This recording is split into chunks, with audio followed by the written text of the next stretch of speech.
So if you have high blood pressure, you're probably not totally excited about some of the side effects that are occurring with high blood pressure medication. So you're probably looking for something more natural. And of course, check with your doctor before implementing what I'm going to tell you. But as you research to find the underlying cause, I'm going to give you a really good solution to help bring down your blood pressure in the meantime that has virtually no side effects. 90% of all hypertension is called essential hypertension. Now, what is essential hypertension? It basically is a type of hypertension that has an unknown cause. They don't know what causes it, okay? Well, I'm going to give my viewpoint on that.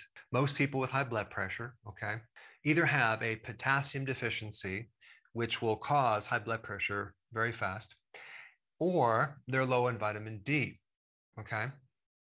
Now, both of these are very common, and a lot of people have them. And if someone's on a high-carb diet, they're probably going to create a potassium deficiency as well as a vitamin D deficiency, just by the nature of what happens to the receptor for insulin. So there's also this high insulin factor from a high-carb diet that creates stiffened arteries that then lead to high blood pressure.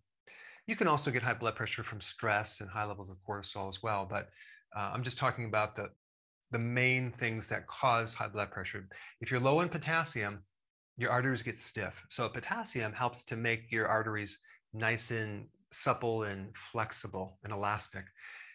If you're low in vitamin D, which by the way, it's not really a vitamin, it's a steroid, and it works with other hormones, you can also develop problems within the inside layer of the artery, which then can trigger higher amounts of pressure. So there's a great solution.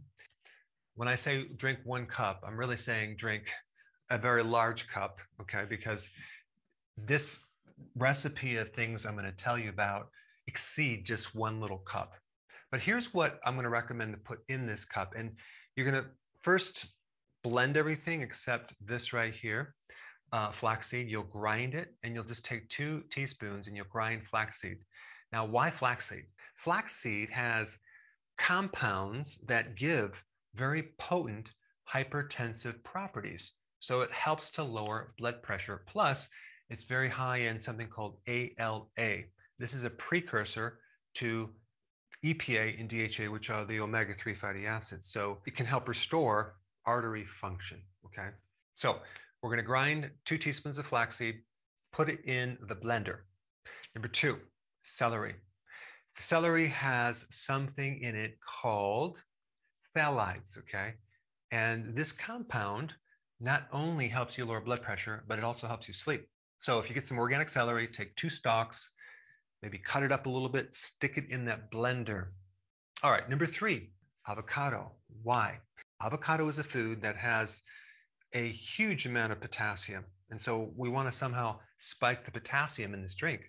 So you would do about 1/2 of an avocado. You can put the whole thing in there if you want, but half will be sufficient too, because we're going to be drinking this each day at the meal, not an empty stomach. Okay, number 4, lemon juice. You can do the juice of 1 lemon or do 1 ounce of lemon juice, okay? Pour it right in the blender. Lemon juice has some significant research that can help someone with high blood pressure, and I'm going to put all that down below. Number 5, blueberries. Now, of course, blueberries are going to actually offset the taste of this shake, but blueberries by themselves have anti-hypertensive properties, okay? And I'm going to put that research down below too. Just stick 1/2 cup in there. Blueberries, out of all the berries, have the most sugar, so don't go crazy with too much, but 1/2 of a cup will be fine, okay? So we put those in there, and then we add some plain kefir, which also has anti-hypertensive properties from a different angle, 1/2 cup of that. And then we're going to add a cup of water, and you're going to blend this for about 1 minute, okay? It's going to make this nice creamy drink, and you're going to slug it down. And I would recommend consuming this right after your meal.